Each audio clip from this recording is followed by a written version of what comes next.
그분께서는 모든 사람들이 구원받고 진리와 의 알매 이르기를 원하시느니라. 그래서 한 분 하나님이 계시고 하나님과 사람들 간에 한 분 중보자 곧 그 사람 예수 그리스도 예수님이 계시어 그분께서 모든 이들을 원한 것으로 자신을 내어주시고 정해진 때에 증거되시게 되었느니라. 이 증거를 위해서 내가 전도자로 또 사도로 세워졌고 나는 그리스도 안에서 진실을 말하지 거짓말을 하지 않노라. 믿음과 진실 안에서 일반인들의 교사로 세워졌느니라. 그러므로 내가 바라건대 남자들은 노함이 없고 의심함 없이 어디서나 거룩한 두 손을 들어올리고 기도하라. 여자들도 마찬가지로 성숙한 옷차림이 양정함과 진숙함으로 눈을 단정하고 따올린 머리나 금이나 진주나 값비싼 치장으로 하지만요 오직 신성을 지녔다고 자처하는 너희들에 어울리게 선한 행실로 단장하라. 아멘.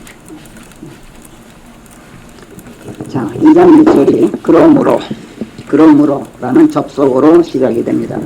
그러므로 내가 권면하노니 무엇보다도 먼저 간구들과 기도들과 중보들과 감사드림들이 모든 사람들을 위하여 드려지도록 하라.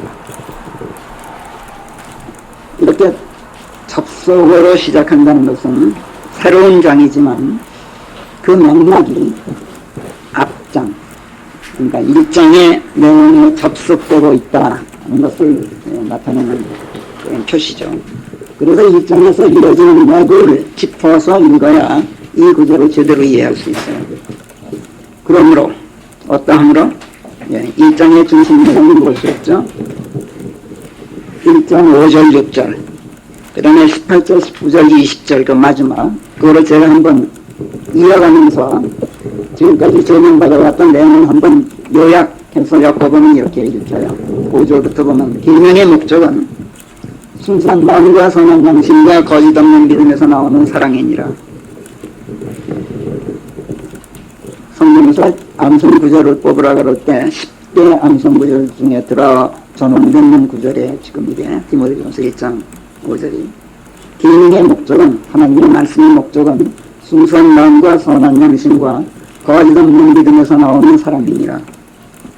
인류가 여기서 벗어나 뒤에 거슬리는 헛된 소리를 짓거리는 쪽으로 빗나가 버렸나니 여기서 이제 19절로 띄어서 어떤 자들은 믿음 병절을 입는 너희다가 선한 양심을 내팽개치는 바람에 파선하고 말하느니라.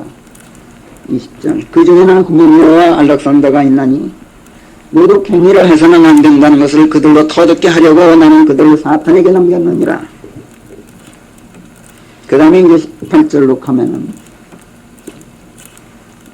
그들로 하여금 후메네오나 알렉산더 같은 그런 사람들로 하여금 사실은 그들이 아직 구원받지 못해서 여전히 사탄에 속한 자들이라는 것, 그런데도 그리스도인들인 것처럼 하나님의 자녀들 행세를 하는 바람에 오히려 하나님을 욕되게 하고 있다는 것, 그래서는 안 된다는 것을 터득게 하려고 지금 내가 사탄에게 넘겼다 이렇게 이제 말했죠.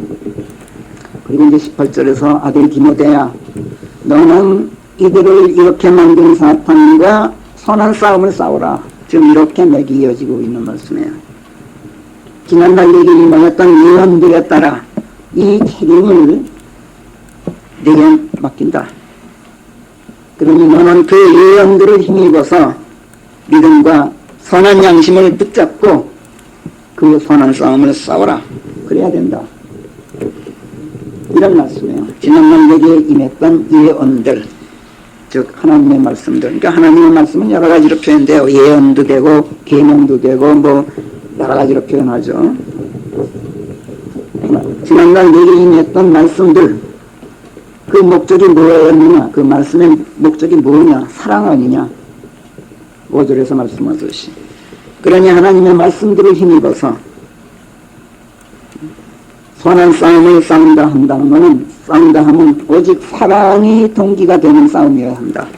또 그 싸움을 진행하는 그 원동력도 사랑이어야 하고 그 싸움에서 이기고 쟁취하려는 목적도 사랑이어야 된다. 그게 선한 싸움이란 뜻이라고 그랬죠, 우리가. 그런데 그 사랑이 어디서 오느냐? 요한일서 4장 8절이 말씀하도록 사랑이신 하나님 그분이 바로 사랑의 근원이 아니시냐. 그러므로 에베소 6장에서 우리가 배웠듯이 그러므로 하나님을 전신 갑옷으로 입어라. 그렇지 않으면 선한 싸움이란 있을 수가 없다. 그런데 이것이 관념적인 허구여서는 안 된다. 하나님을 전신 갑옷으로 입는다는 것은 실제 상황이어야지 이건 그냥 상상이어서는 안 된다. 하나님을 전신 갑옷으로 입는 것이 실제적인 것이 되게 하기 위해서는 그럼 어떻게 하면 되느냐.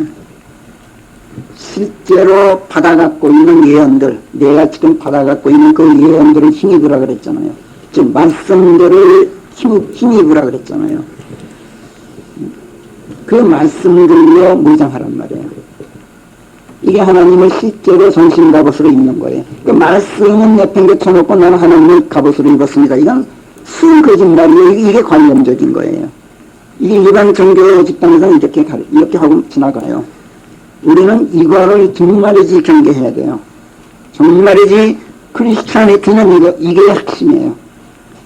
모든 것이 실제 상황이어야지 관념적이어서는 안 된단 말이에요. 그 종교놀이에요. 관념적인 것은.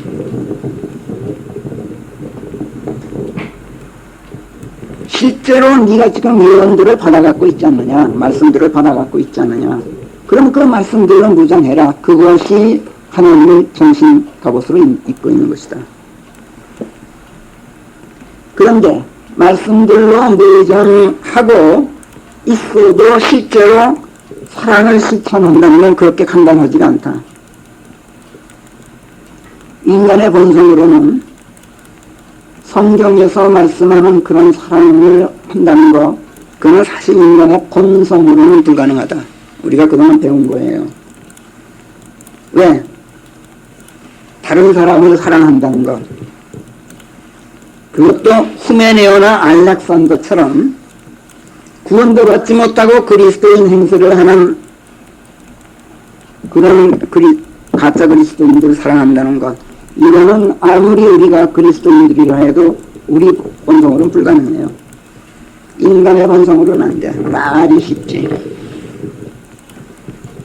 이거는 오직 하나님의 군성이 아니면 안 돼. 신성으로만 가능하단 말이에요. 여기까지가 1장의 주제예요. 우리가 그동안 배운. 그리고 여기서 이제 그렇기 때문에 기도해라. 하나님의 신성이 아니면 너는 사랑한다는 건 절대로 불가능하다. 그렇기 때문에 기도해라. 네가 하나님의 분성으로 사랑을 품고 선한 싸움 정면 싸우겠다면 기도해라. 지금 그 얘기예요. 그러니까 신성은, 하나님의 분성은 기도가 아니면 너한테 들어가지 않는다. 지금 그 얘기예요. 그러니까 이 맥락을 잡지 않고 그냥 1장 1절을 그냥 읽으면 이런 뜻이 전부 죽어버린단 말이에요. 그래서 그러므로라는 그 접속어가 대단히 중요해요. 그러므로 무엇보다도 먼저 기도해라. 대단히 중요한 메시지입니다, 사실. 그리스도인의 삶은 그 삶 자체가 하나부터 열까지 기도의 삶이에요.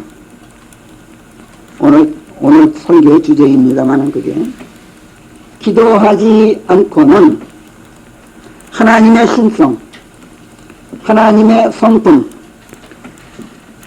하나님의 권능, 하나님의 도우심, 은혜 절대로 공급되질 않아요. 이거 아주 간단한 이게 원리예요. 성경이 가르치는. 기도하지 않으면 사랑할 생각도 생기지 않고 사랑할 능력도 생기지 않아요. 그러니까 사랑할 수가 없어요. 왜? 하나님의 성품이 생기질 않기 때문에. 신성이 들어오질 않아요. 그뿐만 아니라 하나님께서 베푸시는 모든 은혜가 내 안에 실제 상황이 되질 못해요. 기도가 없이는. 응? 그러니 선한 싸움 싸우는 건 이미 그런 얘기죠. 기도 없이는. 선한 싸움은 오직 사랑이 동조해야 하고 사랑이 원동력이어야 하고 사랑이 목적이어야 한다 그랬어요. 근데 사랑이 들어오질 않아, 생기질 않아, 기도하지 않으니. 그렇다면 선한 싸움은 이미 걸렸다 이거예요. 그러므로 기도하라, 지금 그런 말씀이에요. 오직 기도로만이 하나님께로부터 그분의 영을 공급받는, 그분의 영, 주의 영, 성령을 공급받고 생명력을 공급받는 경로인 거예요. 기도만이. 그래서 기도하지 않으면 영적으로는 식물인간이다. 지난주 제가 그렇게 선교했어요. 기도하지 않는 사람은 식물인간이다.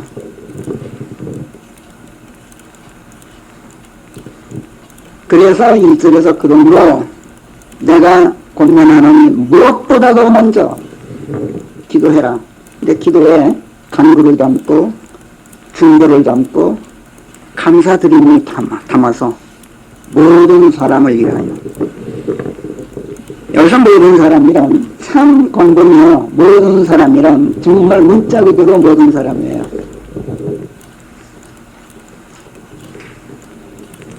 특별히 나 자신까지 포함해서예요.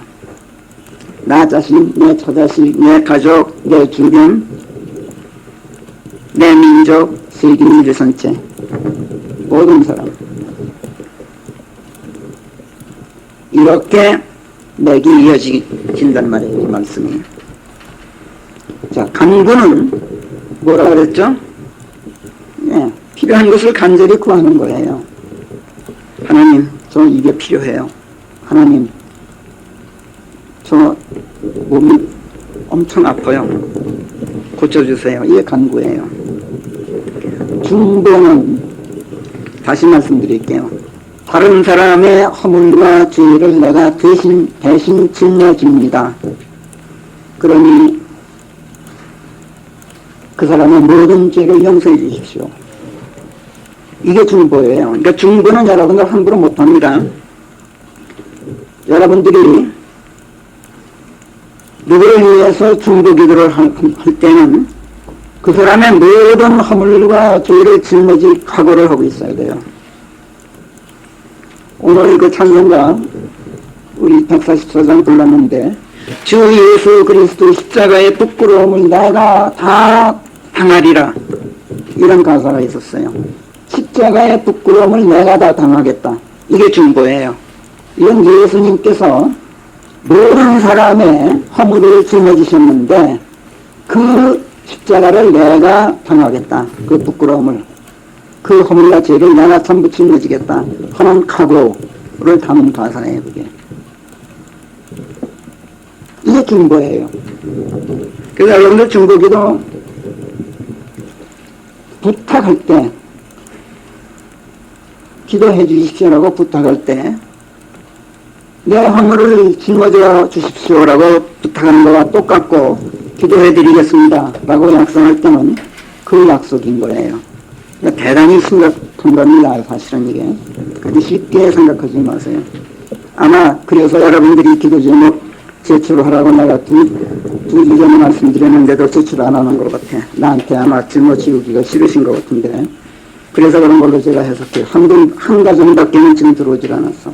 그래서 제가 참 어저께 하나님 앞에서 굉장히 마음 아프게 기도를 드렸습니다만은, 기도들이 필요 없으셔요, 여러분들? 여러분들 정말이지 기도 그렇게 우습게 생각하지 마십시오. 정말 큰 코 다칩니다.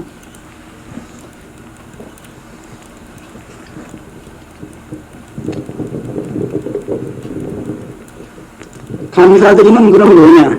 감사드리면 내가 간구하고 구하는 것을 하나님께서 베푸실 때 베푸시는 것으로 믿고 기도하는 건데, 그 베푸신 것을 베푸신 목적대로 사용할 것을 약속하는 것이라 그랬어요. 이것도 여러분들 잊지 마세요. 하나님 감사합니다, 이 말은 하나님께서 주신 은혜를 주신 목적대로만 사용하겠습니다, 이 약속이 담겨있는 감사여야 된단 말이에요.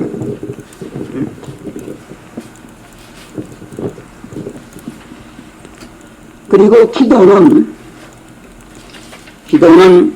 하나님과 정확하게 접속된 상태에서 채널이 정확하게 맞춰진 상태에서 공중급유 장면처럼 급유기와 전투기가 파이프라인으로 정확하게 접속된 상태에서 내가 드리는 간구와 중보와 감사드림들이 정확하게 하나님께 전달되게 하고 그 결과 하나님께서 내게 응답하시는 모든 것들이 정확하게 내게 전달되도록 하는 장치, 이게 기도예요. 그 기도 없이는 내가 암만 하나님께 뭘 소청해도 그게 하나님께 전달도 안 되려니와 하나님께서 내게 주시는 그 무엇도 내게 전달이 안 된단 말이에요. 끔찍하죠, 생각할수록. 이게 기도예요. 기도는 하나님과 나를 잇는 통로란 말이에요. 유일한 통로예요. 이런 점에서 기도란 믿음이 믿음이게 하는 유일한 장치이고 믿음이 믿음으로서의 기능을 발휘하도록 하는 유일한 장치예요. 암만 믿음이 있다 그래도 기도 없이는 믿음이 믿음으로서 못한단 말이에요. 기도 없이는 믿음이 그야말로 관념을 지나질 않아요. 하나님과 한 몸을 이루는 것이 관념에 지나질 않게 된단 말이에요.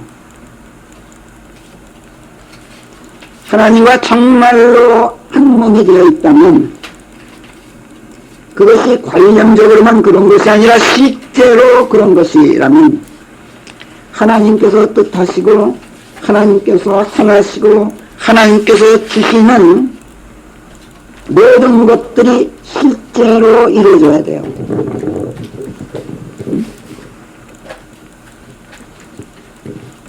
그렇기 때문에 내가 누구를 사랑한다, 주 안에서 누구를 사랑한다, 인간의 본성이 아니라 하나님의 신성이라 그랬죠. 그러면 당연히 이것은 관념적인 허구가 아니라 실천적 행동으로 나타나려면 기도 없이는 안 된단 말이에요. 기도만이 유일한 장치예요. 기도를 통해서 내가 아니라 나와 한 되어 계신 하나님의 사랑을 공급받아서 그 사랑으로 사랑하게 되는 것. 이것이 디모데전서 1.5절이 말씀하는 순수한 마음과 선한 양심과 거짓 없는 믿음에서 나오는 사랑이에요. 이게. 이런 점에서 기도가 믿음이 믿음으로서의 제9시를 하게 하는 장치라는 점에서 기도란 믿음의 구체적인 표현 양식이에요. 기도한다는 것은 믿음을 실제로 드러내는 행동으로 나타내는 표현 양식이란 말이에요. 기도는. 그리고 아주 사실적이고 행동화되고 적극적이고 실천된 사랑의 표현 양식이에요. 여러분들이 정말 누구를 사랑한다 그러면 그 사랑이 마음속에만 있지 않고 표현이 되는데 그 사랑의 표현 양식이 바로 기도란 말이에요. 사랑이 뭐라 그랬습니까? 사랑은 한 몸 되고자 하는 마음이라 그랬어요. 한 몸 되고자 하는 욕망, 이게 사랑이라 그랬어요. 응? 그래서 믿음은 사랑에서 나온다고 우리가 배웠어. 한 몸이 되고자 하는 가난한 욕망이 있었기 때문에 한 몸이 되었단 말이에요. 사랑했기 때문에 믿음이 형성되었단 말이에요. 응? 믿음이 이루어졌으면 하나님과 한 몸이 된 것이기 때문에 하나님의 뜻, 하나님의 권능, 하나님의 베푸심, 은혜 모든 것들 이것이 반드시 나타나고 실현되어야만 그게 믿음이 산 믿음인 거예요. 근데 이렇게 해주는 장치가 기도란 말이에요. 그렇지 않으면 믿음은 모두가 관념에 지나질 않아. 관념적 허구, 헛소리에 지나질 않는단 말이에요. 행동으로 실현되지 않는 관념적인 믿음을 오늘 우리 이 집사님 기도하셨지만 그게 바로 성경이 말씀하는 야고보서 2장에서 말씀하는 바로 죽은 믿음인 거예요. 오 허울 뿐인 사람아, 행함이 없는 믿음은 단지 죽은 믿음을 따르는 것을 네가 알고자 하느냐. 우리 조상 아브라함이 그의 아들 이삭을 제단에 드리자 이때 그 행함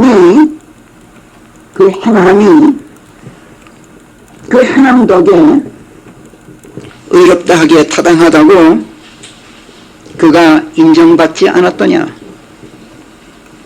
믿음이 그의 행함으로 실천되어서 행함에 의해서 믿음이 완전케 되었음을 네가 보느냐. 그리하여 아브라함이 하나님을 믿으니 그것이 그에게 의로 돌려졌다 한 성경 말씀이 실현되었고, 보세요. 실현이란 말. 그냥 관념 속에는 허구로 끝나지 않고 실현되었다 그랬어요. 그가 하나님의 친구라 일컬어졌느니라. 그래서 사람이 행함으로 의롭다 하기에 타당하다 인정받게 되지, 어째서 믿음만으로는 되지 않는가를 너희가 아느니라. 이같이 창녀라합도 그녀가 전령병들을 맞아 그들을 다른 길로 보냈기에 그때 그녀가 행함으로 의롭다 하기에 타당하다 인정받지 않았더냐.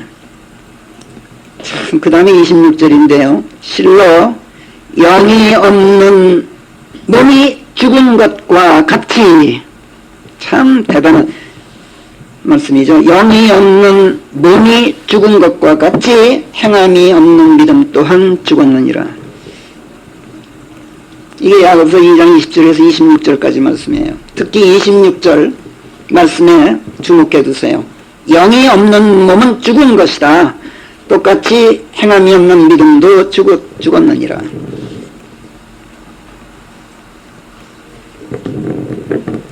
우리는 지금 기도가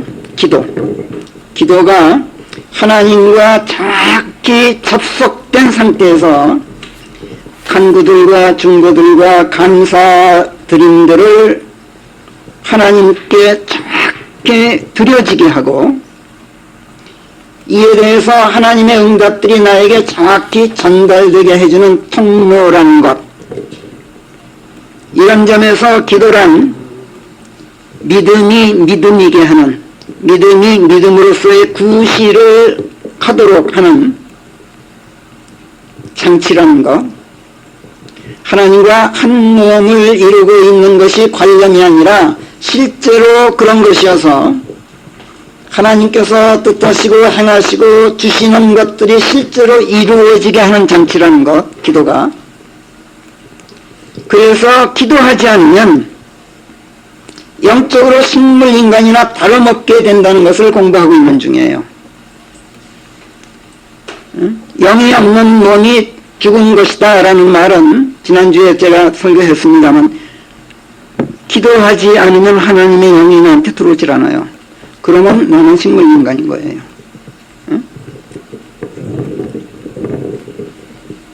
그래서 이 26절은, 야고보서 2장 26절은 기도하지 않아서 하나님의 영이 공급되지 않기 때문에 행함이 없는 죽은 믿음이 되는 것이다. 지금 이렇게 말씀하고 있는 거예요. 기도는 하나님의 영을 공급받는 파이프라인이에요. 지난주에 공중급유에 대해서 말씀드렸던 것을 여러분들 한 예로, 비유로 꼭 기억해 두세요.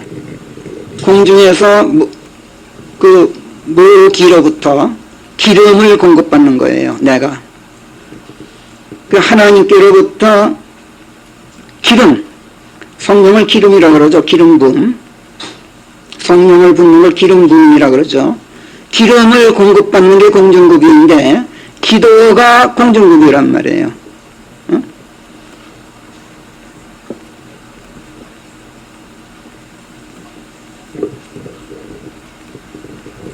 선한 싸움 싸우는, 그리스도인의 삶 자체는 선한 싸움이에요. 그 자체가 선한 싸움이에요. 그리스도인으로 산다는 것은 선한 싸움인데, 이 전투 임무를 수행하려면 비행하면서 공중급유기로부터 기름을 받아야 하듯이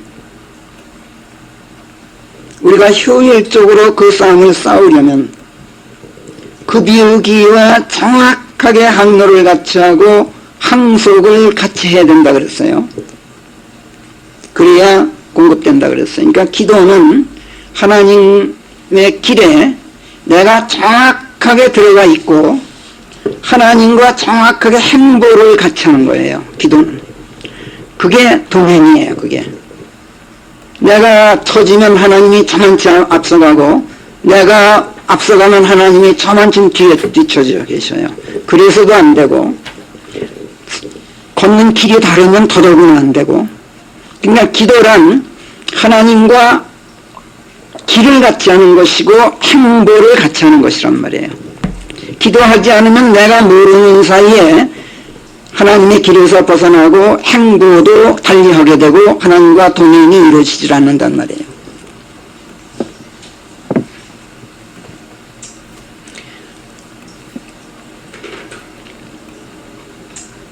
이것이 성경이 말씀하는 믿음이고 이 믿음이 믿음이게 하는 것이 기도란 말이에요. 우리가 100번 1000번 기회 있을 때마다 거듭 강조하는 바입니다만 믿음의 이런 성경적 의미를 깨닫지 못하고 자기네들이 믿는 것이 믿음인 줄로 착각하는 바람에 많은 사람들이 하나님과 항로를 같이 하지 못하고 하나님의 길에서 이탈해 있고 하나님과 행보를 같이 하지 못해서 하나님과의 동행이 이루어지질 않아요. 하나님을 믿는 것은 아주 잘하는 일이에요. 야고보서 2장의 이 대목에서 말씀해요. 하나님을 네가 믿으니 참 잘하는 것이다. 그런데 마귀도 믿고 떠느니라 이렇게 말씀해요. 믿는 거는 마귀도 하는 짓이야. 네가 믿는 거 잘하는 거야. 그런데 그건 마귀도 해. 근데 사람들이 이거를 자꾸 착각을 한단 말이야. 자기네들이 믿는 것으로 다 끝나는 줄 알아.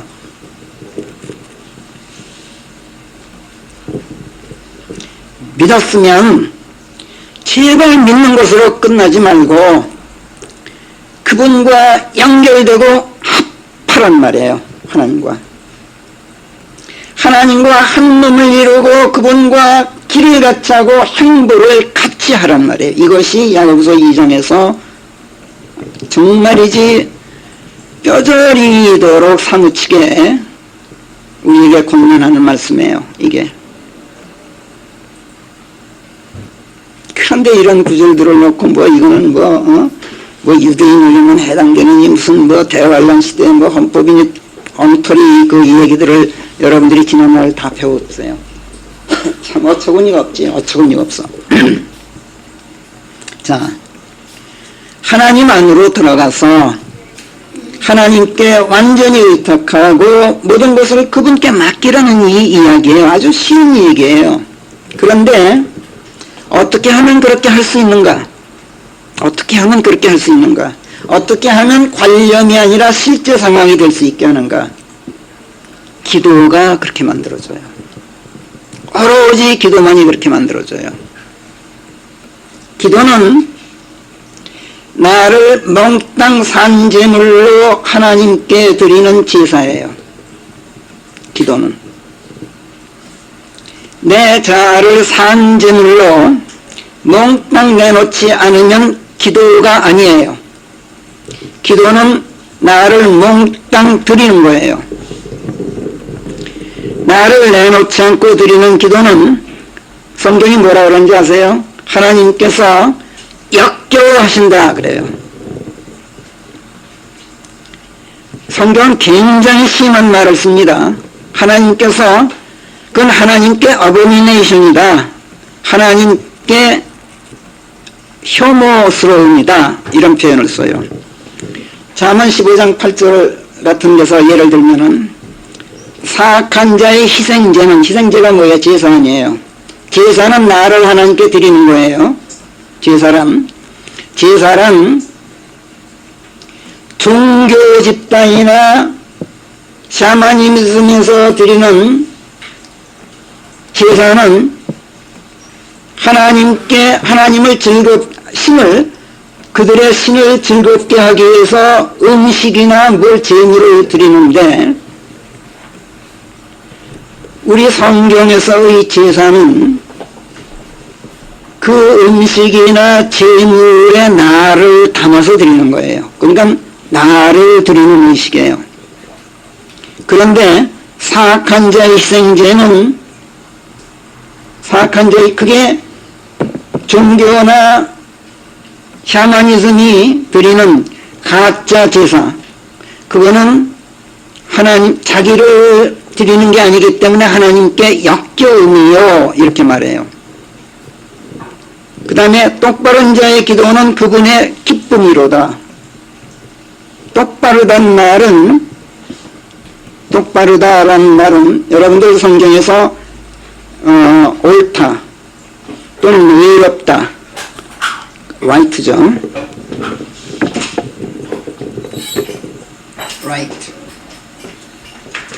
right는 옳다라는 뜻이에요. 옳다. 그렇죠? 그 의, 그러면 righteousness죠. 여기다가 righteousness 이렇게 하면 의예요. 옳음. 그 다음에 무슨 upright 이런 단어들이 있어요. upright란 말은 아주 곧다, 청렴하다, 고결하다, 아주 똑바로 서 있는 그런 것을 upright라 그래요. 그런데 이런 단어들이 세상에서 말하는 옳다라는 말하고는 전혀 틀려요. 왜 그러냐면 세상에서 옳은 것은 뭐가 세상에서 옳다 그래요? 세상의 기준, 세상의 규범에 맞으면 옳은 거예요. 그렇죠? 마찬가지로 성경에서 옳음은 하나님의 기준, 하나님의 길, 하나님의 규범에 맞아야 옳은 거예요. 그러니까 의다, 의롭다, 옳다, 무슨 똑바르다 하는 말은 하나님의 길과 똑바르다는 얘기예요. 그러니까 공중구비에서처럼 항로를 같이 하고 있는 것이 그것이 똑바름이에요. 벗어나 있지 않단 말이에요. 하나님 길에서. 항로만이 아니라 행복까지 같이 하고 있는 것이 성경에서 말씀하는 옳음이란 말이에요. 그러니까 그런 자의 기도는 하나님의 항로 안에 들어가서 하나님의 행보를 같이 하면서 드리는 자의 기도, 이것이 의로운 자의 기도이고 의인의 기도예요. 이 기도는 하나님께 기쁨이로다, 이런 뜻이에요. 그냥 여기서 똑바른 자, 옳은 자의 기도, 의로운 자의 기도란 무슨 도덕적이고 이런 사람의 기도를 얘기하는 게 전혀 아니에요. 그러니까 이걸 여러분들이 참 잘 구분하셔야 돼요. 성경 읽을 때. 하나님의 길에서 삐뚤어지지 않은 자, 어그러지지 않은 자, 이런 사람의 말하자면 그것이 기쁨일 수밖에 없죠. 공중급여 받는데 급유기에서 나온 파이프라인에 내 파이프라인이 연결되지 않으면서 내가 공중급여를 받았다 그러면 그게 기쁨이 될 수 있어요? 당연한 얘기죠. 똑바르게 맞춰져 있어야 하나님께서 기쁘게 받으시는 기도가 되죠. 하나님께서 기쁘게 받으신 기도를 기쁘게 받으신다는 말은 기쁘게 주신다는 뜻이에요. 당연하죠. 하나님의 길에서 벗어나서 삐뚤어지지 않고 어그러지지 않은 자의 기도. 그러니까 기도는 제가 늘 강조합니다만 하나님과 정확하게 조율된 상태여야 돼요. 채널이 맞춰져 있어야 된단 말이에요. 이것이 의로운이고 이런 사람이 의인이에요. 그 반대를 뭐라고? 어그러져 있고 벗어나 있는 걸 패역이라고 그런다 그랬죠. 그게 패역 안에 있는 자는 모두 사악한 자, 마귀에 속한 자라고 성경은 말씀해요. 잠언 15장 29절은 아까는 15장 8절이었는데 잠언 15장 29절은 이렇게 말씀해요. 주께서는 사악한 자로부터 멀리 계시나니, 그러니까 길이 다르다는 얘기예요. 마귀와 마귀에 속한 자하고는 항로 자체가 달라. 멀리 계시나니 오직 의로운 자의 기도만, 의로운 자가 뭐? 항로를 같이 하고 있는 자 하나님과 그 자의 기도만 그분께서 들으시느니라. 당연히 그럴 수밖에 없죠. 파이프라인이 연결이 안 되는데 어떻게 들으셔?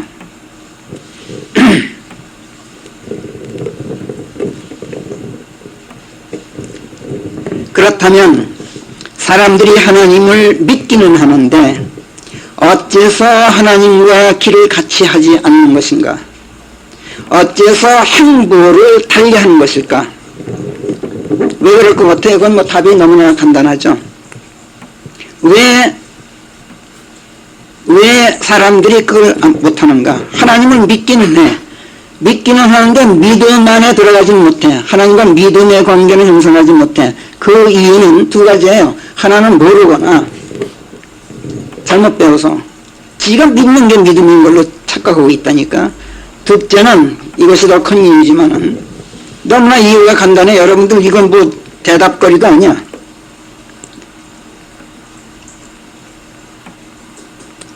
헛된 세상 일에 마음을 쏟아서 그래요. 겨우 몇 년 지나가면 도로 다 놓고 가야 될 헛되고 무가찬 물질에 너무 애착한 나머지 그래요. 그 잘난 자기 자신을 버리지 못해 세상과 연이 닿아 있는 세상 일에 얽히고 설켜 있는 나를 뭐가 그렇게 잘나는지 그걸 버리지 못해.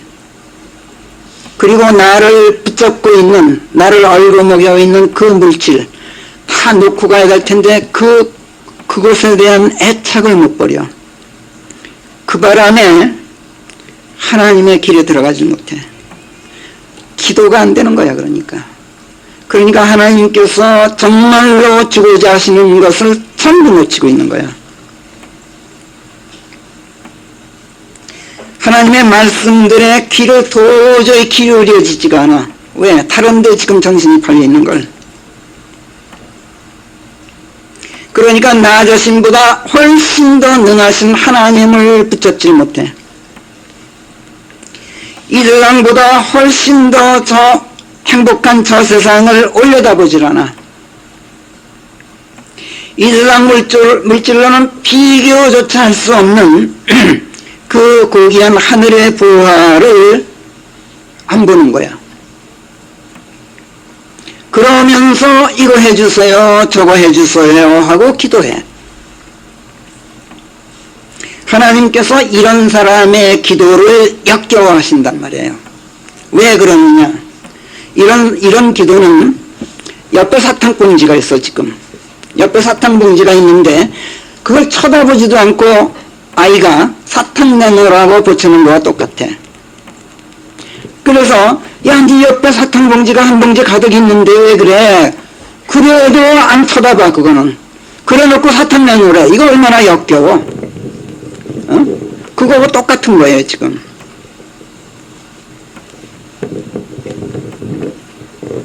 그래서 잠언 28장 9절은 법을 듣는 데서 하나님의 말씀을 계명, 법, 예언 뭐 여러 가지로 표현한다 그랬죠. 법을 듣는 데서 귀를 돌리는 자, 세상에 착하느라고 하나님의 말씀을 듣는 데서 귀를 돌리는 자는 그의 기도마저 역겨우니라 그래요.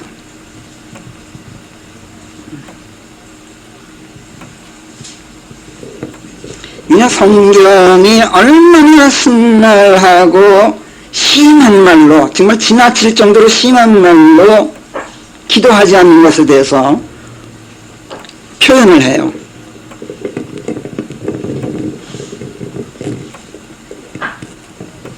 앞에서 말씀드렸듯이 기도는 하나님의 영, 하나님의 생명의 힘, 생명력, 그것을 공급받는 유일한 통로예요. 기도는. 그냥 앞으로 여러분들 기도라는 생각을 할 때 하나님과 그게 내가 접속되어 있는 것을 상상하세요. 머릿속으로, 마음속으로. 그러면 무언가 달라지는 걸 느낄 거예요. 정말이지 내게로 쏟아부어지는 하나님의 영을 여러분들이 소름 끼칠 정도로 느끼실 거예요. 이게 기도인데, 이런 기도의 목적, 하나님의 영, 하나님의 생명력을 공급받기 위한 이런 목적을 가진 이 기도. 그런데 그 영, 하나님, 내게로 쏟아져 들어와야 되는 그 영, 그게 뭐예요? 내가 너희에게 들려주는 말씀들, 그것들이 곧 영이요 생명들이다. 내가 참 인용하기 잘하는 요한복음 6장 63절 예수님께서 하신 말씀. 영, 그러니까 여러분들 전부 관념 속에 빠져. 생명, 그러니까 전부 이건 상상이야. 예수님께서 그러셨잖아. 너희들 제발 그러지 말아라. 내가 들려주는 말씀들이 영이다. 그리고 그게 생명이다. 자, 그러면 기도를 통해서 내가 하나님의 영을 공급받고 하나님의 생명력을 공급받는다는 것은, 기도를 통해서 하나님의 에너지를 받는다는 것은 주께서 들려주신 말씀들을 받는다는 뜻이에요. 그게 생명력이고 그것이 하나님의 영이란 말이에요. 그런데 그 말씀들을 듣는 데서 귀를 돌려. 그래 놓고 영을 달래, 사탕을 달래. 그러니까 얼마나 역겨우냔 말이에요. 옆에 사탕봉지를 놔두고 하나님의 말씀을 내 앞에 놔두고 그거는 거들떠보지도 않으면서 기도를 한단 말이에요. 그러니까 하나님께서 역겨우시단 말이에요. 응?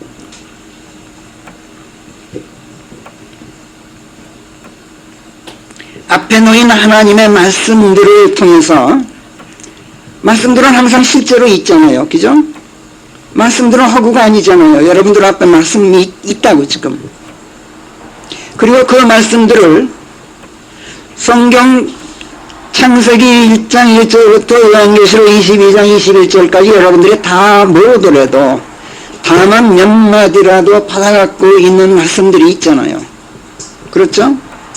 이 앞에 놓인 말씀들을 통해서 하나님의 영, 하나님의 생명 안으로 푹 잠겨 들어가는 작업, 이것이 기도예요.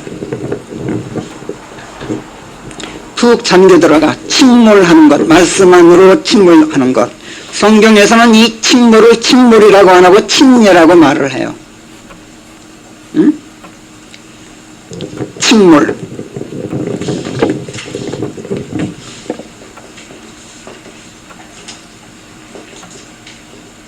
침몰.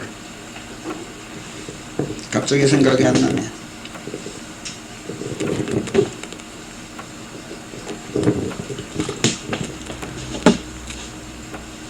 물에 빠져 죽는 게 침몰이에요.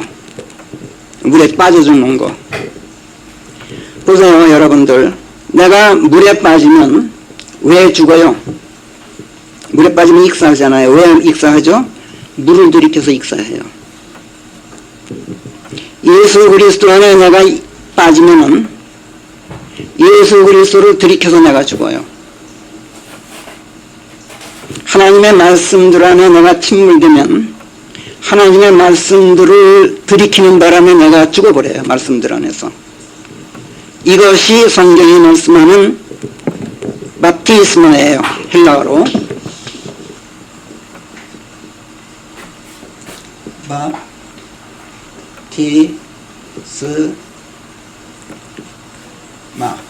이 헬라어로 baptism, 영어로 baptism.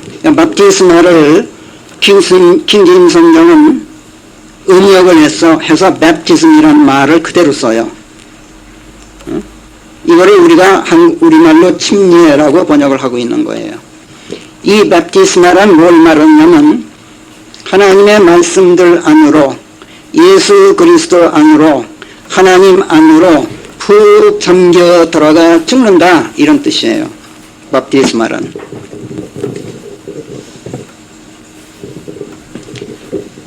예수님 안으로 내가 몸을 던져 나를 드린단 말이에요. 그러면 나는 예수 그리스도를 들이킬 수밖에 없어.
그야말로 침례탕에 뚝 들어갔다 나오는 걸로 되는 것도 아니고, 더더구나 머리에 물 몇 방울 똑똑 떨어뜨리는 것으로는 천만이지 될 수가 없는 일이에요. 침례는 내 앞에 있는 말씀 안으로 나를 던져 넣어야 돼요. 한강 때리면서 떨어져 죽으라고. 이게 침례라고. 이게 기도예요. 이게.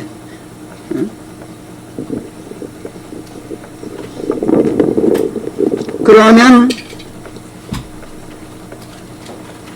나를 익사시켜버린 하나님의 말씀, 하나님의 영이 나를 가득 채워요. 하나님의 생명 에너지로 나를 가득 채워서 다시 일으켜요. 그리고 전혀 딴 사람으로 살게 만들어요. 이게 기도의 능력이에요.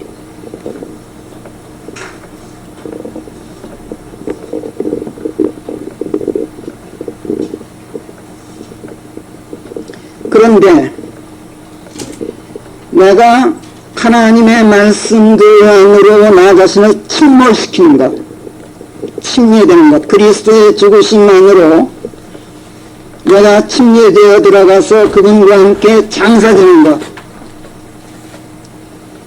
이거 내 맘대로 안 돼요. 이거 여기서 주의하셔야 돼요. 이것을 관념화시키면 큰일 나요. 절대로 이건 내 맘대로 안 돼요. 내가 하고 싶다고 되는 게 아니에요. 성경은 고린도전서 12장 13절인데 이렇게 말씀해요. 침례에 대해서 고린도전서 12장 13절에요. 우리 모두가 한 분 성령에 의해서 by the Spirit예요. 한 분 성령에 의해서 한 몸 안으로 침례되어 들어갔다, 이렇게 말씀해요. 그러니까 침례는 그리스도 안으로 들어가는 것인데 내가 들어가고 싶다고 되는 것도 아니고 내 마음대로 되는 게 아니란 말이에요. 이건 성령에 의해서만 된단 말이에요. 그런데 성령이 뭐라고? 하나님의 말씀들이라고. 그러니까 침례는 하나님의 말씀이 아니고서는 절대로 이루어지질 않아요.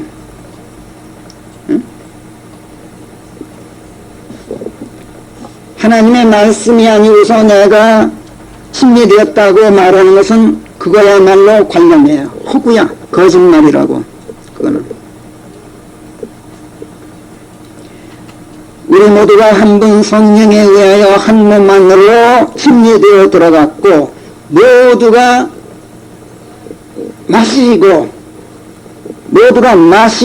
into the Spirit, 성령 안으로 들어갔느니라. 보세요. 말씀에 의해서 말씀 안으로 들어가서 말씀을 마시고 말씀 안에 있게 되었다, 이 말이에요. 참 기막힌 표현이죠.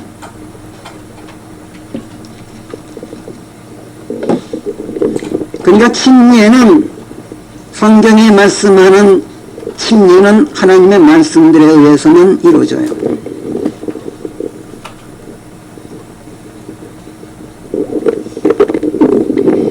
이렇게 나를 하나님의 말씀들이 나를 삼켜버리고 나를 하나님의 말씀들 안에 침몰시켜주는 것. 그래서 이것은 관념이 아니라 실제 상황이란 말이에요. 말씀들이 하기 때문에 실제 상황이란 말이에요.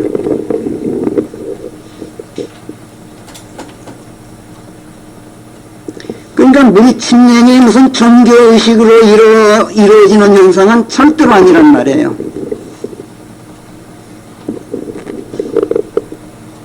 그렇기 때문에 그리스도인의 침례는 절대로 일회성 이벤트가 아니에요. 나 침례 받았어. 그런 말 하지 마세요. 침례는 죽을 때까지 계속되는 상황이에요. 하나의. 죽은 뒤에도 저 하늘에 올라가서 사는 그 영혼 세계에서의 삶도 침례예요. 한 번 침례되면 한 번 성령에 의해서 한 몸 안으로 들어가면 영원히 지속되는 상황이란 말이에요. 그것이 바티스마예요.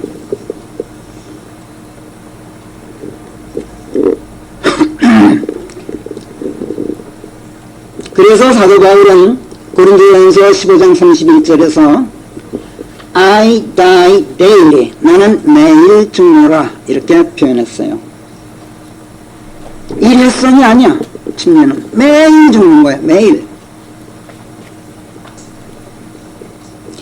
죽는다는 것은 매일 침례가 반복된다는 얘기예요. 매일 침례가 반복된다는 것은 매일 하나님의 말씀들 안에 몰입해 있는 상황이 계속된다는 뜻이에요. 나 자신이 하나님의 말씀들 안에 매몰되어 있는 상황이 계속되고 있단 말이에요.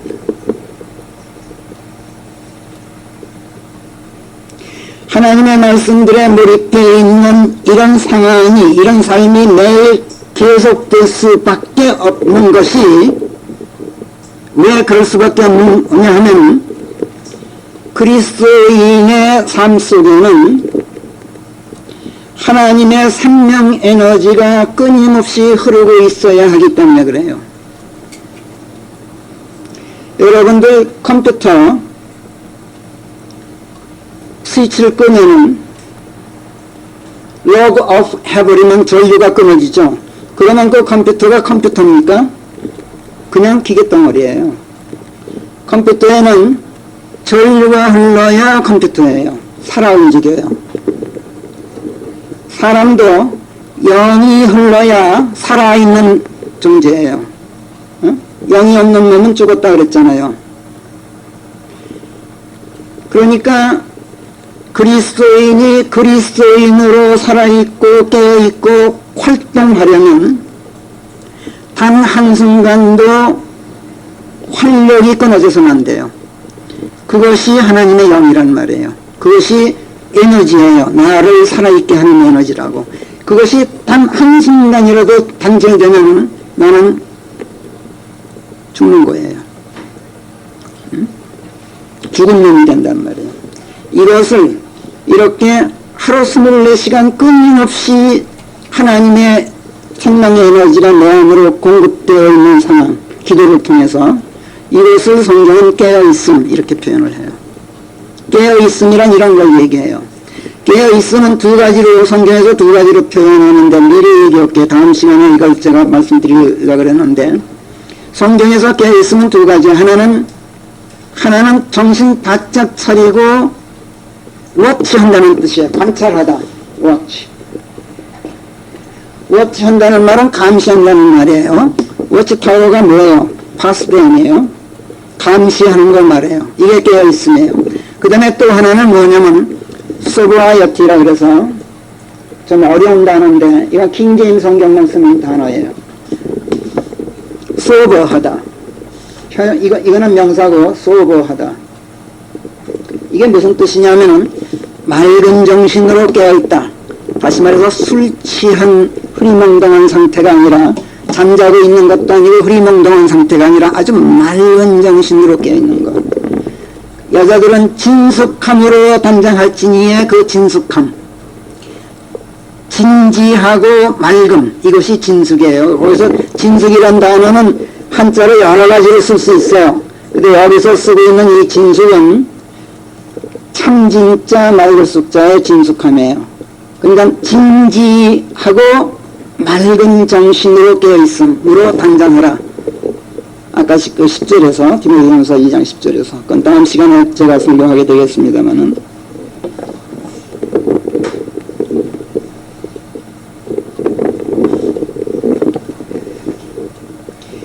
그래서 우리는 하나님의 영이 계속 공급되도록, 그래서 내가 항상 24시간 전기가 끊이지 않은 전류가 계속 흐르고 있는 상태가 되어 있도록 하기 위해서 기도를 하는데, 그 결과 전류가 흐르고 있는 상황을 깨어 있음이라 그런단 말이에요.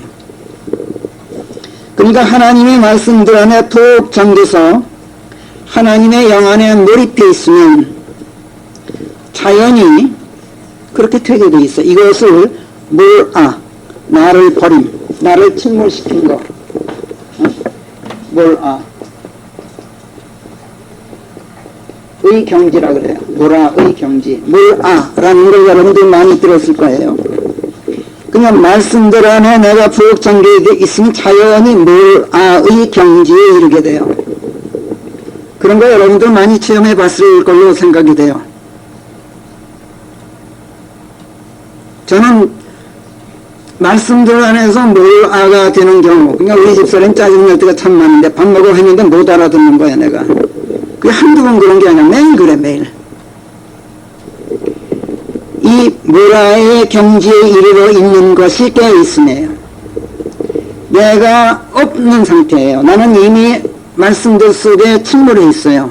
그러니까 그 자리를 가득 채우고 있는 건 하나님의 말씀들이에요. 예수 그리스도란 말이에요. 이것이 침례 상태이고, 이것이 기도의 상태이고, 이것이 깨어있음이에요.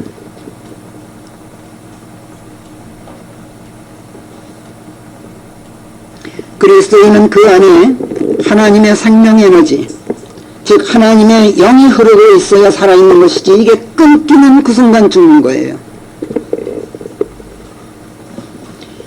하나님의 말씀들, 즉 성령께서 내 안에 하나님의 생명 에너지가 끊임없이 흐르고 있게 해주는 것, 이것이 침례이고, 이것을 가능케 하는 장치가 기도예요.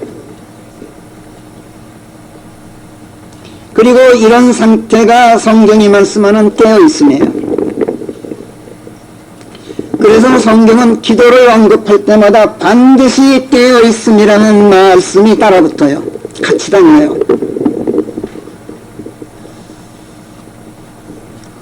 기도를 통해서 하나님의 생명 에너지, 즉 하나님의 영이 내 안에 계속 공급되기 때문에 그렇단 말이에요.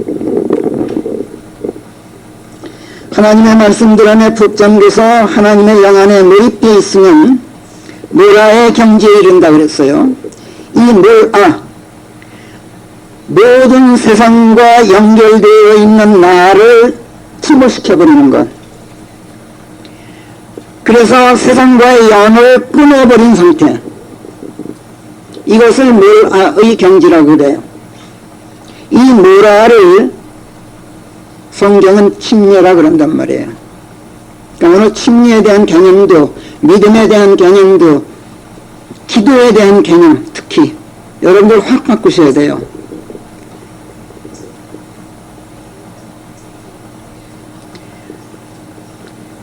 이 몰아의 경지에 이르면, 기도에 이르러 있으면, 침례 상태에서는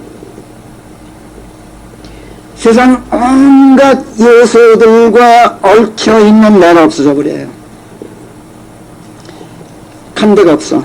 그리고 그 자리를 나를 품고 계신 하나님이 차지하고 계셔요.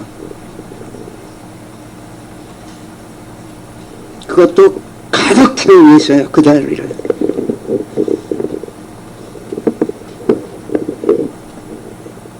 그래서 침례는 곧 믿음인 거예요. 나는 없고 하나님만 계신 상태. 그런데 침례가 오직 한 분 성령, 즉 하나님의 말씀들에 의해서만 이루어진다고 아까 방금 공부했죠. 고린도전서 15장 31절 말씀. 이것을 우리가 확인했죠. 그리고 이것을 가능케 해주는 장치가 곧 기도라고 오늘 제가 설교를 했어요. 그렇다면 믿음의 경지 역시 한 분 성령, 곧 하나님의 말씀에 의해서만 다다를 수 있는 경지이고, 이것을 가능케 하는 것 또한 기도일 수밖에 없다는 얘기가 되죠. 기도만이 믿음을 만들어줘요. 기도 없이 믿음이란 있을 수가 없어요. 침례의 경지가 오직 하나님의 말씀들 속에 몰입한 상태에서 드리는 기도를 통해서만 들어갈 수 있는 경지이듯이, 믿음의 경지 또한 하나님의 말씀들 속에 몰입한 상태에서 드리는 기도를 통해서만 들어갈 수 있단 말이에요. 그렇지 않으면 모두가 관념적인 허구에 지나질 않아요. 그러니까 그런 걸 여러분들 빨리 버리셔야 돼요. 여러분들 신앙생활 하면서 여러분들을 붙잡고 있는 신앙적인 요소들이 얼마나 허구덩어리인지 아세요? 그걸 전부 실제 상황으로 바꿔놓으세요. 그러자면 하나님의 말씀들 속에 여러분들을 몰입시켜야 돼요. 그것이 기도란 말이에요. 그거 없이는 여러분들 전부 헛사는 거예요. 신앙생활 헛골로 하는 거예요. 이것을 성경에서 우리 시편 지난주에 공부했죠. 세월들을 허송되게 만드신다. 이런 세월들을.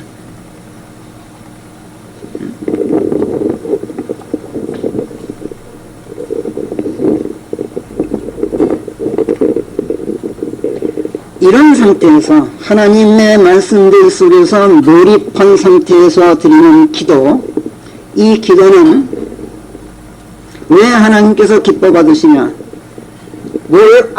이 상태에서 드리는 기도는 내 기도가 아니에요. 나는 의미 없어요. 그거야말로 성령의 기도이고 예수 그리스도의 기도예요. 우리가 주 예수 그리스도 이름으로 기도합니다라고 끝맺는 이유가 그거예요.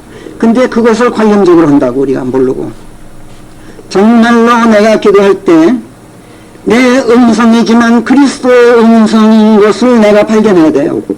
그리고 하나님께 내가 고백하는 주 예수 그리스도의 이름으로 드리는 기도입니다라는 이 말이 진실이어야 돼요.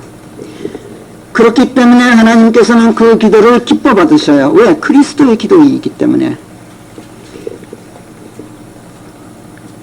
나라는 고깃덩어리가 드리는 기도가 아니란 말이에요. 살아있는 하나님의 영이 공급되어서 살아있는 존재가 드리는 기도이기 때문에 그걸 기뻐 들으시는 거예요. 그 다음 그리스도의 영을 공급받고 있는 상태에서 드리는 기도이기 때문에 참고대가 아니란 얘기란 말이에요. 깨어있는 존재의 기도예요. 그냥 참고대 하듯이 중얼거리는 게 아니란 말이에요. 그러니까 하나님께서는 안 들으실래 안 들으실 수가 없는 기도가 돼요. 그래서 기뻐 받으시는 거예요. 기뻐 받으신다는 것은 기도는 나를 드리는 거라 그랬죠. 그래서 기도를 기뻐 받으신다는 것은 나를 기뻐 받으신다는 뜻이에요. 나를 기뻐 받으신다는 뜻은 내 모든 것을 기쁘게 주신다는 뜻이에요. 이게 기도예요. 이런 기도를 야고보서는 5장 15절에서 믿음의 기도, the prayer of faith라 그래요. 믿음의 기도. 믿음의 기도란 믿고 드리는 기도가 아니에요. 당연히 믿고 드려요, 기도는. 그런데 믿음의 기도는 의 상태에서 드리는 기도. 내 기도가 아니라 그리스도의 기도. 정말이지 주 예수 그리스도의 이름으로 드리는 기도. 이것을 믿음의 기도라 그래요. 그러니까 하나님께서 이 믿음의 기도 앞에서는 꼼짝 못 하셔요. 왜? 당신 자신의 기도거든 이게.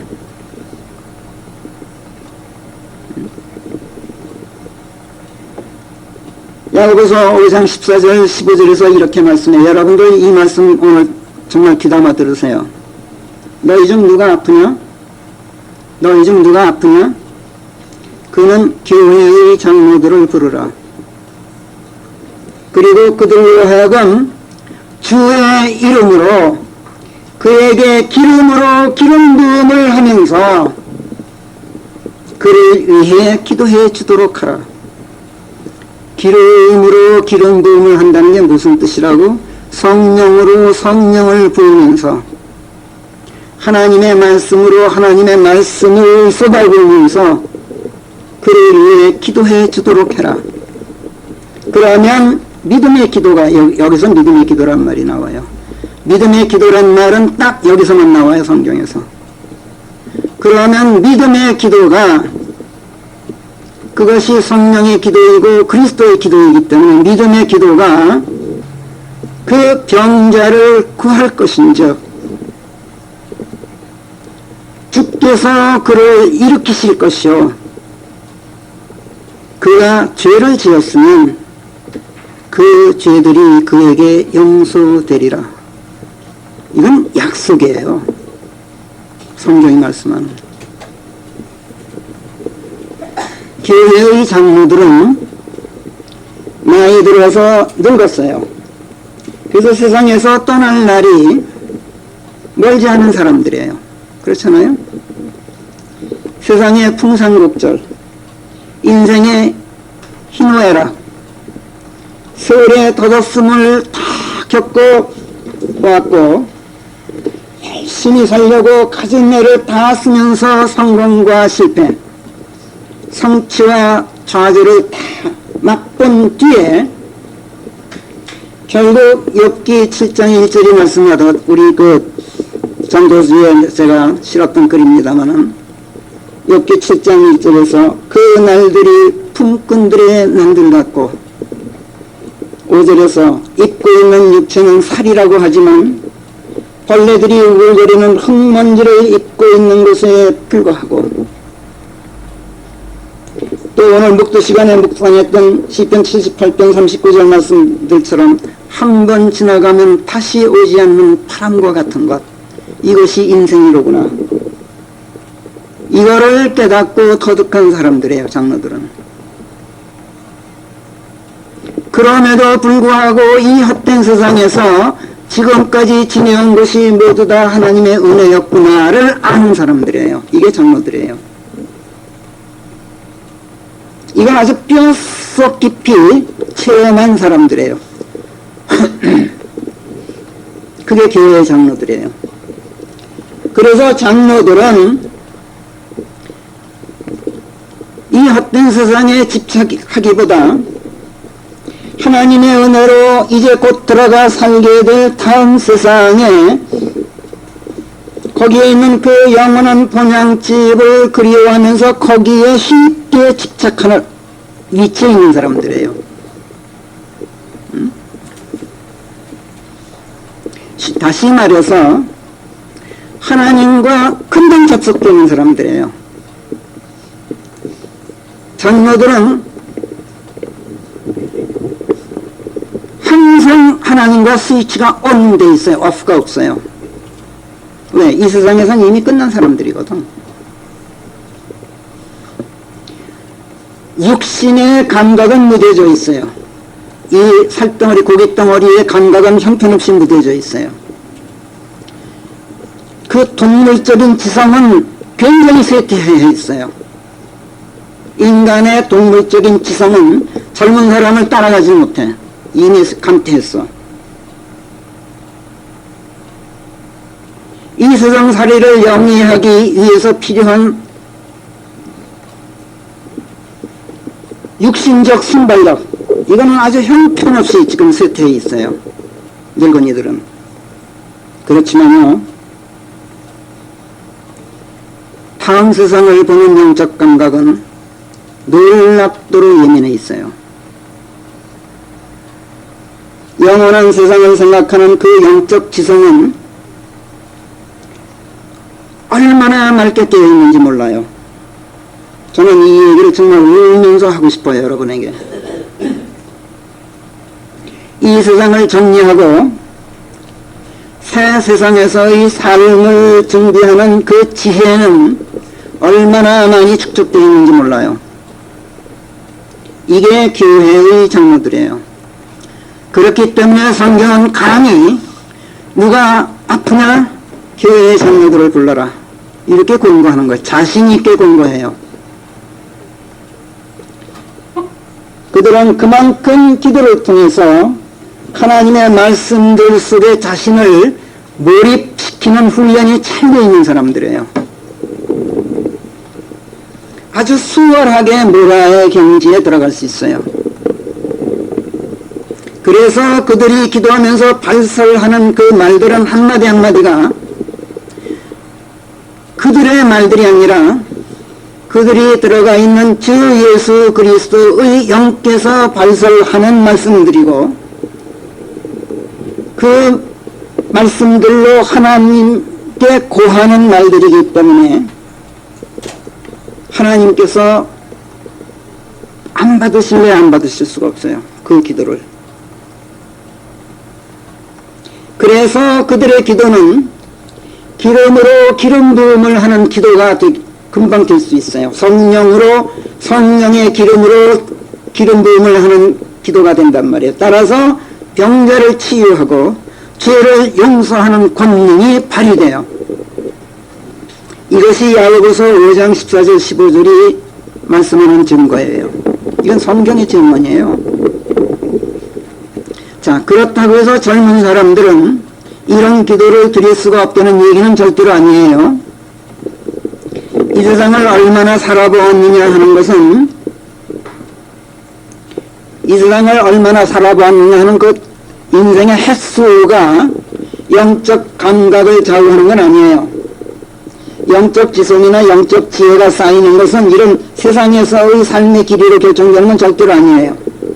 영적인 것은 영적인 거예요. 그렇기 때문에 영적인 훈련과 영적인 체험, 영적인 깨달음, 이것은 영적인 일로만 축적되고 발전하는 법이에요. 다만 젊은 사람들은 나이 든 사람들보다 이 세상에서의 풍산곡절, 이 세상에서의 희노애락, 세월의 더덕춤, 성공과 실패, 성취와 좌절을 덜 겪어보았기 때문에 늙은이들보다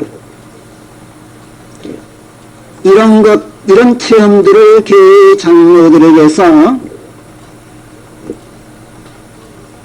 배우고 터득하고 깨달으라고 성경이, 그리고 그 장로들의 것을 나누어 가지라고 성경이 권면하고 있는 것이 디모데 전후서예요.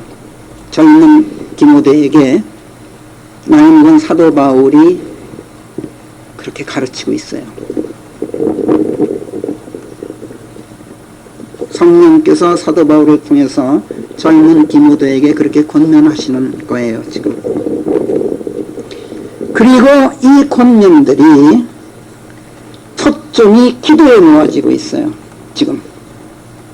디모데더러 기도해라. 이거를 지금 우리가 공부하고 있는 거예요. 자, 기도는 하나님의 말씀들 안에 몰입해서 하나님을 끌어안는 포옹이에요. 기도는 하나님과의 입맞춤이에요, 여러분. 유다 이스카리옷이 예수님께 입맞춤했던 그런 입맞춤이 아니라 예수님을 끌어안고 그 포옹을 풀고 싶지 않은 그런 포옹, 그것이 기도예요. 하나님의 품에 안겨서 그 체온으로 나를 덮이는 것, 하나님의 생명 에너지로 나를 충전하는 것, 이것이 기도예요.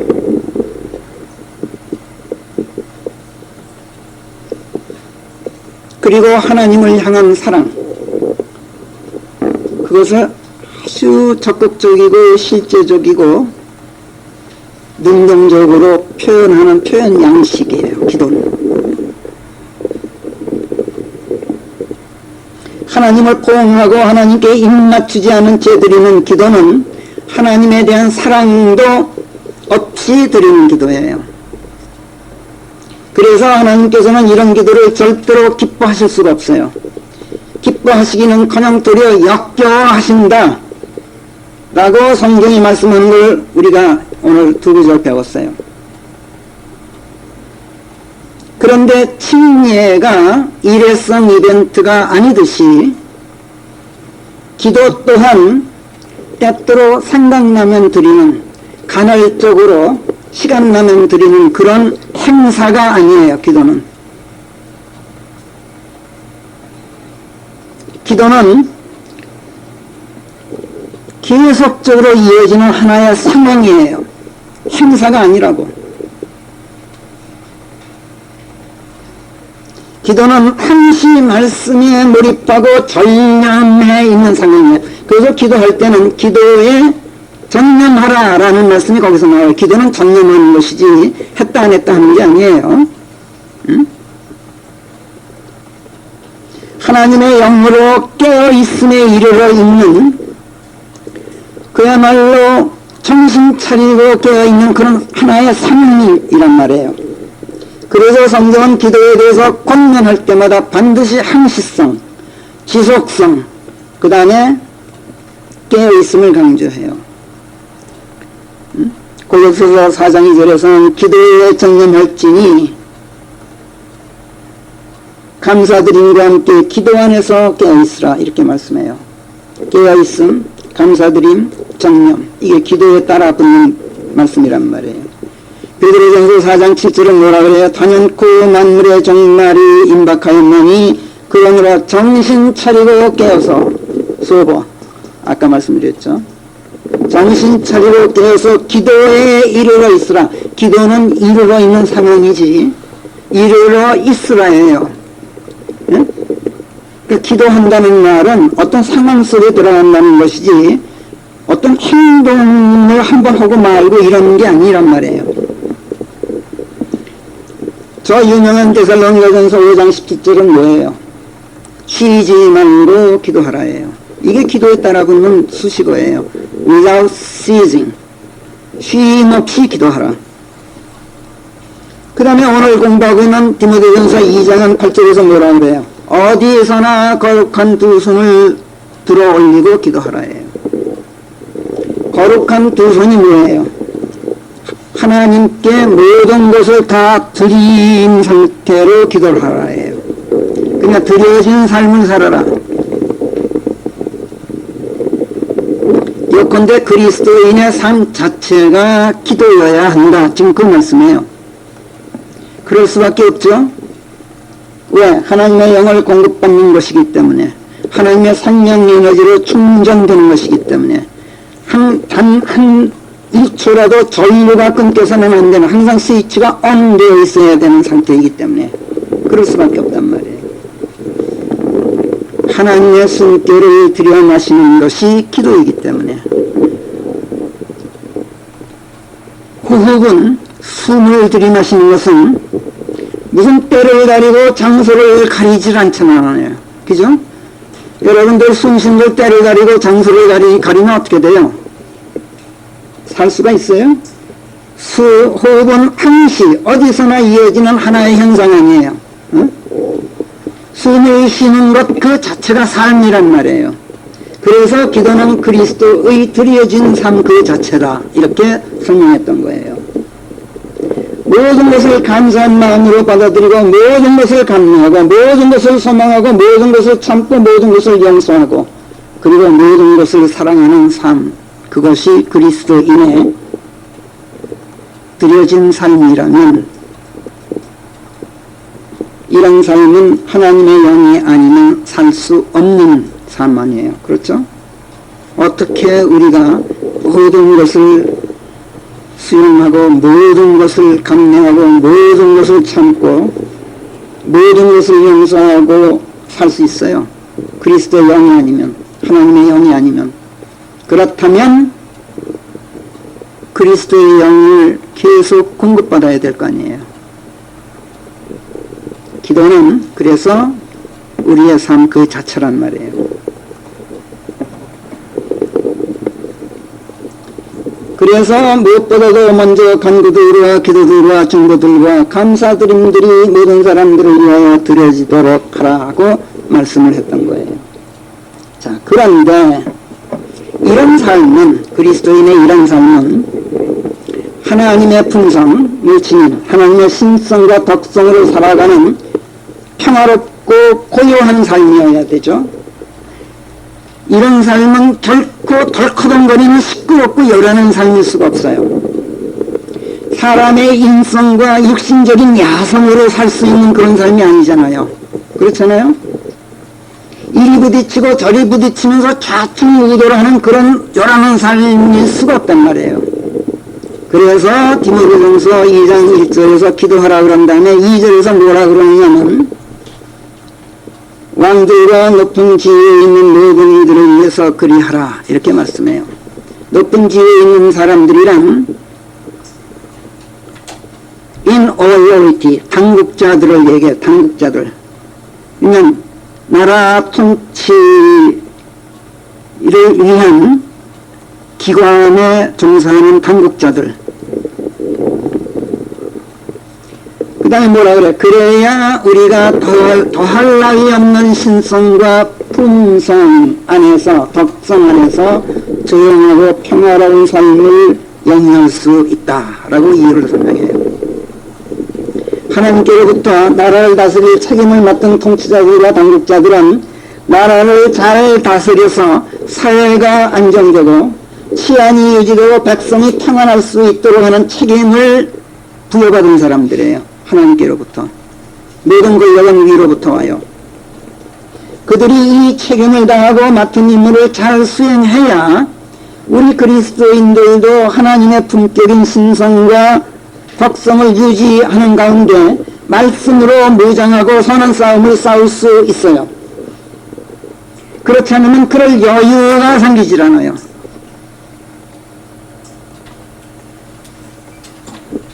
내가 탄 배가 든든하고 내가 달리는 바닷길이 항로가 잔잔하고 평화로워야만 침몰해 가는 배에 탄 사람들을 옮겨 실을 수 있지. 내 배가 뒤뚱거리고 폭풍 속을 달리고 있다면, 그렇게 요란하고 불안하다면 어떻게 그 사람들을 내 배에 옮겨 태우겠어요? 그럴 여유도 없고 그럴 가치도 없잖아요. 그들을 구조할 겨를도 여유도 능력도 생기지 않는단 말이에요.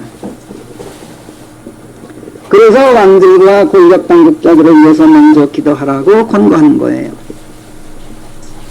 그런가 하면 또 통치권력 당국이 하나님의 말씀들을 만일에 가로막고 복음 전파를 금지하고 박해한다면 어떻게 되겠어요? 선한 싸움 싸우기가 얼마나 힘들어지겠어요? 북한 땅에서 선한 싸움 여러분들 싸울 자신 있어요?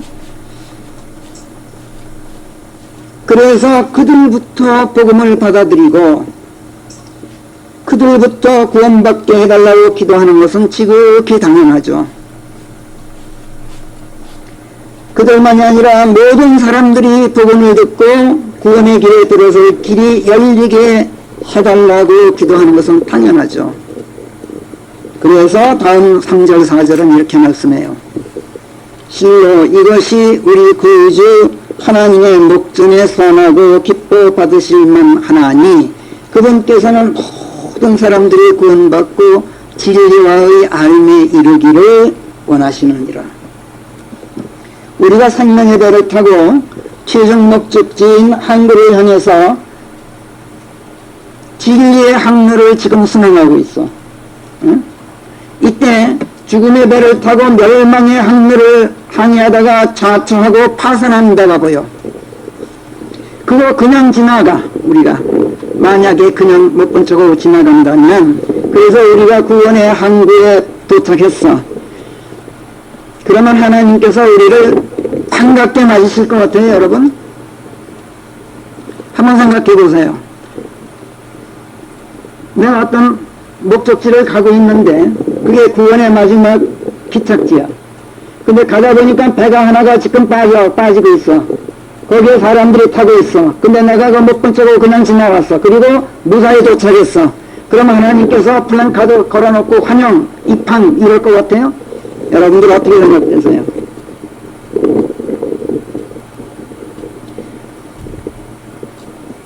내 처자식은 항로에서 이탈하고 좌초하고 있어. 지금 파선한 배에 타고 있단 말이야. 그걸 내가 뻔히 보면서 나 혼자만 안전하게 구원의 항구에 도달했다면 하나님께서 나를 환영해 주실 것 같으냔 말이에요. 우리 옆집 식구들은 항구에 우리 죽음의 배를 타고 있는 게 내 눈에 보여. 지금 멸망의 항구로 밀려가고 있는 게 뻔해. 근데 우리 집 식구만 구원의 항구에 도착한다면 하나님께서 우리 집 식구들을 반갑게 맞아주실 것 같으냐고 한번 생각을 해보세요. 하나님께서 반갑게 맞아주시는 구원이 아니라면 그건 완전한 구원이겠어요? 응? 마지막 기착지에 도착하시는데 하나님의 얼굴에 시름이 가득해. 나를 땅뜻이 맞아주지 않으시오.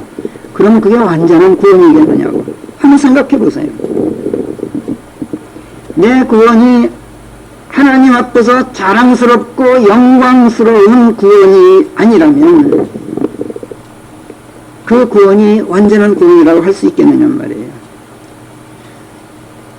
운동 경기에서 내가 운동선수인데 내가 MVP로 뽑혔어. 최고의 영광이야. 근데 우리 팀은 꼴찌야. 그런 수가 많아. 우리 팀은 우승을 못했는데 나 혼자 MVP야. 그러면 내 이 자랑스러움이, 이 영광이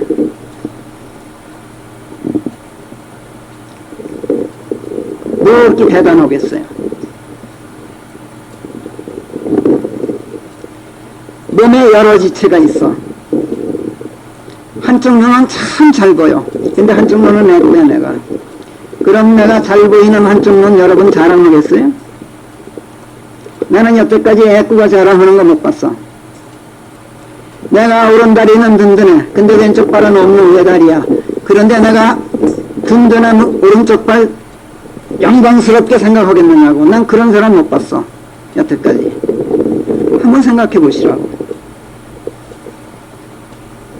구원은 자랑스럽고 영광스럽고 완전해야만 돼요. 그러니까 성경에서는 구원을 이루라 자꾸 그렇게 말씀해요. 하나님께서 모든 사람들이 구원받고 진리와의 삶에 이르기를 원하신다라는 말씀은 위로 통치 권력을 진 당국자들로부터 아래로 미천한 백성이 이르기까지 모두가 구원받고 아비 어미에서부터 아들, 딸, 며느리를 거쳐서 사위, 손자, 손녀 이르기까지 모두 다 구원받고 우리 집뿐만 아니라 우리 옆집, 앞집, 뒷집 다 구원받기를 원하신다는 뜻이면서 또 하나가 있어요. 뭐냐? 그렇기 때문에 네 구원이 완전한 구원이 되게 해라. 하나님 앞에서 자랑스럽고 영광스러운 하나님께서 반갑게 맞아주시는 구원이 되게 하라. 이런 말씀이 이 말씀 속에 함축되어 있어요, 여러분. 그런데 어떻게 하면 된다고? 그게 왕들과 높은 지위에 있는 모든 이들로부터 시작해서 모든 사람들을 위해서 간구들과 기도들과 중보들과 감사드림들이 드려지도록 하면 된대요. 너무나 쉽죠? 그야말로 싱거울 정도로 쉬워 터져, 방법이. 그래서 믿어지지가 않을 거예요, 여러분들은. 그렇게 싱거워, 해답이. 그렇다면 얼마나 우리가 기도해보고 하는 소리입니까, 이게? 얼마나 기도해보고 왜 이렇게 해답이 싱겁고 쉬워 터져 이렇게 말할 수 있겠느냐고. 기도 많이 했는데요, 정말 그래요? 그럼요. 기도할 때마다 대통령을 위해 기도하고 국회의원들 위해 간구하고 재판관들 위해서 감사하고 남편 구원해달라, 아들 딸들 구원해달라, 사돈집 식구들 구원해달라, 이웃집 사람들 구원해달라 기도하고 간구하고 중보하고 감사했어요. 정말 그래요? 그렇다면 결과가 뭐예요? 글쎄요. 기도 응답이 신통치 않은 것 같은데요. 그럼 왜 그런 것 같아요? 왜 기도 응답이 신통치 않은 것 같아요? 기도가 무엇이라고 우리가 배웠습니까? 기도는 하나님의 말씀들을 통해서 하나님의 영, 하나님의 생명 안으로 톡 잠겨 들어가서 하나님의 생명 에너지를 충전받는 작업이라 그랬어요. 기도는 하나님의 말씀들에 몰입함으로써 말씀들 안에서 내가 하나님께 드려져 있는 상황이고, 그 결과 하나님의 영, 하나님의 생명 에너지로 충전케 되는 침례가 곧 기도다. 이렇게 우리가 공부했어요, 오늘. 기도는 하나님의 말씀들 안에 몰입해서 하나님을 끌어안고 하나님의 체온으로 나를 덮이는 것이라 그랬어요. 그러니까 기도 응답이 신통치 않다면 만약 그 이유는 너무나 자명하죠. 하나님의 말씀들에 몰입해 있지 않기 때문에 그래요. 나를 하나님의 말씀들 속에 침몰시켜서 모라의 경지에 이르러 있지 않기 때문에 내 기도가 예수 그리스도의 기도가 아니어서 그렇단 말이에요.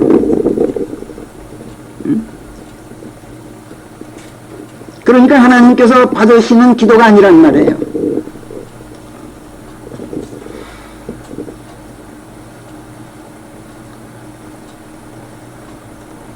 하나님께서는 당신의 목전에서 기뻐 받으실 만한 기도를 기다리고 계셔요.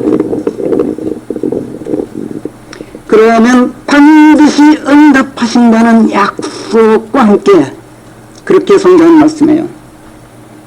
그런데 응답이 신통치 않아. 그렇다면 이것은 하나님께서 받을 만한 기도가 아니었거나 아니면 하나님께서 약속을 이행 안 하시거나 둘 중에 하나죠. 그렇잖아요? 그럼 어느 쪽이라고 생각돼서 이건 여러분들이 한번 판단해 보세요.